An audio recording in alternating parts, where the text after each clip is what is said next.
Hi guys, welcome you all to Suja's coaching classes. So today we are going to see through in the IR update series two things. One is UN clause and the other one is International Court of Justice. So in this part of this series we will be discussing about UN clause. What is UN clause? United Nations Conventions for the Law of the Sea. That is known as UN clause. Okay. Now, as you all know, it is an international treaty established in the year 1982. For what purpose it is established?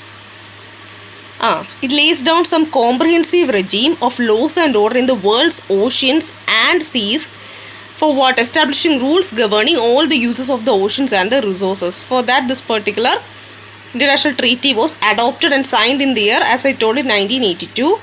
Then they created three new institutions. Like, which were they? First one, International Tribunal for the Law of the Sea. Second one is International Seabed Authority. And third one is Commission on Limits of the Continental Shelf. So why I am telling this created institutions is, in prelims 1, 2, 3, 4 questions will be given now. Like first one, International Tribunal for Law of the Sea is one of the institution by UN clause or not. If you want to write it damn sure, you should know which are the institutions. So three institutions they have created this UN clause. So first one, once again I will repeat, International Tribunal for the Law of the Sea. Second one, International Seabed Authority. Third one, Commission on the Limits of the Continental Shelf. So these are the three things. Then how many member parties are there in this UN clause? It has more than 160 countries. More than is important. More than 160 member parties, including who all? China and India is included. But make sure US has not ratified this particular UN clause. Understood? Ratified means signed and accepted.